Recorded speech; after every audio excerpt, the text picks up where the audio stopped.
Hello and जय हिंद दोस्तों, प्रचंड क्लासेस में आप सभी का स्वागत है। चलिए देखते हैं आज के दैनिक समसामयिकी को। नासा ने की alien hunting telescope habitable world observatory को वर्ष 2040 तक प्रक्षेपित करने की घोषणा।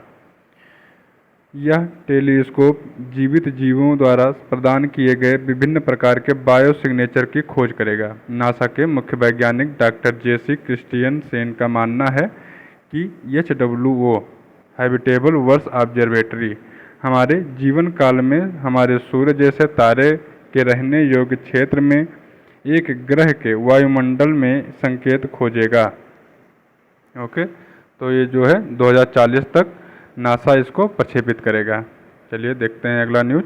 भारतीय वायुसेना ने ऑस्ट्रेलिया में आयोजित बहुराष्ट्रीय अभ्यास पिच ब्लैक में की भागीदारी। अभ्यास का क्या नाम है? Pitch black. हर 2 साल पर होता है, ये द्विवर्षीय अभ्यास है और बहुराष्ट्रीय अभ्यास है, मतलब इसमें बहुत सारे देश शामिल होते हैं। 12 जुलाई से 2 अगस्त तक चलेगा। ऑस्ट्रेलिया में 20 देश इसमें शामिल हो रहे हैं, 140 से अधिक विमान शामिल हो रहे हैं और 4400 से अधिक सैन्य कर्मी इसमें शामिल होंगे। भारत की तरफ से C-17 Globemaster, IL-17 78 air to air refuelling mission, जो ऊपर क्या कर देते हैं, रिफ्यूलिंग करते हैं विमानों का, और सुखोई 30 MKI इसमें शामिल किए गए हैं भारत की तरफ से। अगला है, देखते हैं इंग्लैंड के कप्तान बेन स्टोक्स क्रिकेट में 200 विकेट और 6000 रन बनाने वाले दुनिया के तीसरे ऑलराउंडर बन गए हैं। ओके, तो आइए इसमें देखते हैं। इनसे पहले जो 2 लोग थे वो कौन कौन थे? वेस्ट इंडीज के सर गारफील्ड सोबर्स और दक्षिण अफ्रीका के जैक्स कैलिस। इन दोनों लोगों का नाम याद रखिएगा। ये वेस्ट इंडीज के और जो हैं दक्षिण अफ्रीका के हैं। ठीक है, जो वेस्ट इंडीज वाले हैं सोबर्स साहब, तो इनका जो कीर्तिमान है क्या है कि इन्होंने 235 विकेट लिए थे और 8032 रन बनाए हैं टोटल। ठीक है, चलिए अगला देखते हैं। अब इसमें तीसरे नंबर पर आ गए हैं कौन? इंग्लैंड के ऑलराउंडर, क्रिकेट के जो ऑलराउंडर हैं बेन स्टोक्स। इन्होंने 200 विकेट ले लिए हैं। टेस्ट विकेट की बात यहाँ पर हो रही, वनडे और T20 से नहीं जोड़ना है इसको। केंद्र सरकार ने की महाराष्ट्र के कोयना में 6 किलोमीटर गहरे देश के पहले वैज्ञानिक डीप ड्रिलिंग मिशन की घोषणा। कहाँ पर होगा? 6 किलोमीटर गहराई में जो है ड्रिलिंग किया जाएगा, कोयना में, महाराष्ट्र में पड़ता है। तो महाराष्ट्र के borehole geophysics research laboratory BGRL Bharat सरकार के पृथ्वी विज्ञान मंत्रालय के तहत एक विशेष संस्थान है जिसे भारत के एकमात्र वैज्ञानिक डीप ड्रिलिंग कार्यक्रम को निष्पादित करने के लिए अधिकृत किया गया है। ओके, ये कोयना में जो है अपनी खुदाई करेगा। केंद्र सरकार ने वहाँ पे ये खुदाई करने के इसलिए पड़ रहा है ड्रिल करने का ज़रूरत, क्योंकि वहाँ पे इस समय जब से कोयना में एक झील थी उसको भी बंद कर दिया गया, तो उसके बाद से लगातार वहाँ पे भूकंप आने की संभावनाएं बढ़ती रहती हैं। तो इसीलिए ड्रिलिंग करके उसको कुछ खोज करना होगा, तो वही ये देखना चाहते हैं कि क्या क्या इसके अंदर क्या प्रॉब्लम आ रही है। ठीक है, केंद्र सरकार ने 25 जून को संविधान हत्या दिवस के रूप में घोषित किया है। ठीक है, 25 जून को क्या कर दिया है? संविधान हत्या दिवस के रूप में घोषित कर दिया है। इसको याद रखिएगा। 25 जून 2024 को भारत में राष्ट्रीय आपातकाल की घोषणा की गई थी। मतलब भारत में राष्ट्रीय आपातकाल की घोषणा की 49वीं वर्षगांठ पूरी हो गई है। 49वीं वर्षगांठ थी। इंदिरा गांधी ने 25 जून 1975 को आपातकाल लगाया था और इसको 21 मार्च 1977 तक था। तो 25 जून 1975 से लेकर कब तक था?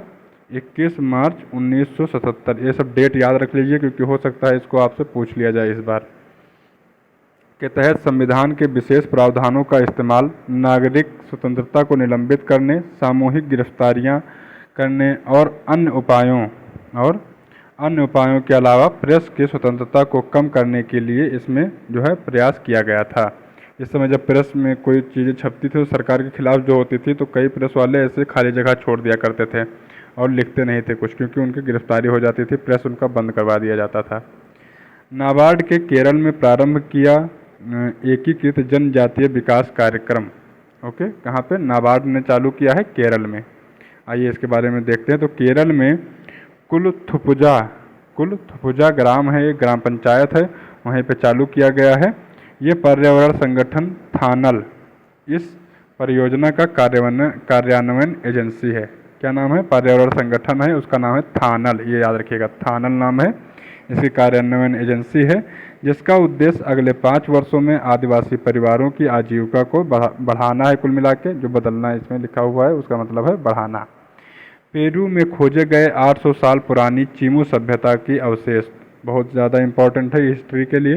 चीमू सभ्यता पूछ सकता है कि कहाँ पे इसके अवशेष खोजे गए हैं, तो ये पेरू से खोजे गए हैं और ये 800 साल पुरानी सभ्यता है। पेरू में इंका, देखिए इंका पूर्व समाज चीमू सभ्यता के 800 साल पुराने अवशेष मिले हैं।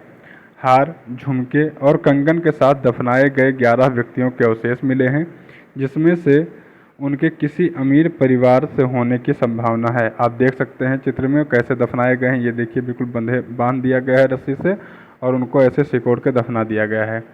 आभूषण जो हैं वो कांच और सोने के बने हुए होते थे। कोयमा ने आगे बताया, एक्चुअली ये कोयमा है कौन? तो कोयमा इसके जो मुख्य पुरातत्वविद जिन्होंने खोज किया है तो उनका नाम है सिंथिया कोयमा। तो कोयमा ने आगे बताया और कहा कि अवशेषों को अशांत किया गया था, संभवतः ये हिंसक मौत का संकेत है। इसके अलावा ये अवशेष ऐसे हिस्से में पाए गए हैं जिसमें कब्रिस्तान होने की कोई विशेषता नहीं है। अब देखिए अगर किसी को ऐसे किया गया है तो कौन ऐसे दफनाता है? बिल्कुल हाथ पैर सब सिकोड़ के उनको बांध के तब बिल्कुल दफनाया गया है।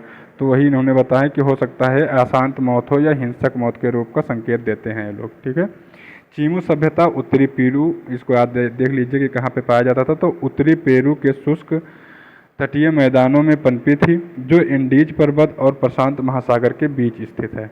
ये 800 साल पुरानी सभ्यता है।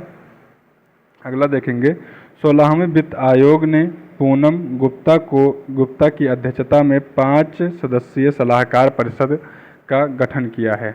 आइए इसका विश्लेषण देखेंगे कि अरविंद पनगड़िया के नेतृत्व में 16वें वित्त आयोग ने आयोग के कार्य के दायरे का विस्तार करने के उद्देश्य से 5 सदस्यीय सलाहकार परिषद का गठन किया है। इस पैनल की अध्यक्षता पूनम गुप्ता करेंगी, जो वर्तमान में national council of applied economics research NCAER की महानिदेशक के रूप में कार्य कर रही हैं। तो पूनम गुप्ता जी को इस परिषद का क्या बनाया गया है? अध्यक्ष बनाया गया है। आयोग का प्राथमिक कार्य क्या होता है? तो 5 साल की अवधि के लिए केंद्र सरकार और राज्य सरकार के बीच राजस्व बंटवारे का निर्धारण करना होता है। ठीक है। लेफ्टिनेंट जनरल शंकर नारायण, नाम याद रखिएगा, शंकर नारायण सेना अस्पताल के प्रमुख चुने गए हैं। शंकर नारायण। ओके। राजस्थान सरकार मुख्यमंत्री मंगला पशु बीमा योजना करेगी प्रारंभ। तो इसका योजना का जो है घोषणा किसने किया है? दिया कुमारी ने किया है। इस योजना के तहत दुधारू गाय भैंस के लिए 5-5 लाख रुपए की बीमा किया जाता है, गाय भैंस के लिए। ओके। इसमें भेड़ और बकरियों के भी बीमा किया जाता है। इसके तहत 400 करोड़ रुपया व्यय किया जाएगा, जिसमें 21 लाख लाभार्थियों को लाभ मिलेगा राजस्थान में। RBI ने लॉन्च किया वित्तीय समावेशन सूचकांक 2023-24। वित्तीय समावेशन सूचकांक है क्या? इसके आगे देखते हैं। RBI ने कहा कि मार्च 2024 के लिए सूचकांक का मूल्य 64.2 है, जबकि मार्च 2023 में यह 60.1 था। सभी उप सूचकांकों में वृद्धि देखी गई है, जिसमें कहा गया कि FI सूचकांक में सुधार मुख्य रूप से उपयोग आयाम के कारण हुआ है, जो वित्तीय समावेशन के गहन होने के दर्शाता है। यह सूचकांक वित्तीय समावेशन के सभी प्रमुख मापदंडों में वृद्धि को दर्शाता है। सूचकांक 0 से 100 के बीच एक एकल मान प्रदान करता है, जहां 0 पूर्ण वित्तीय बहिष्करण का प्रतिनिधित्व करता है और 100 पूर्ण वित्तीय समावेशन को इंगित करता है। तो 100 के जितने करीब जाएगा वो उतना अच्छा है, अगर 100 मतलब 0 के जितना करीब जाएगा मतलब नीचे रहेगा उतना खराब है। तो हमारा कितना हो गया? पहले 60 था, अब 64.02 हो गया है। तो ये बहुत अच्छा हमारे लिए संकेतक है। ठीक है। तो आज का करंट अफेयर पूरा होता है। मिलते हैं नए वीडियो के साथ में, तब तक के लिए नमस्कार, धन्यवाद।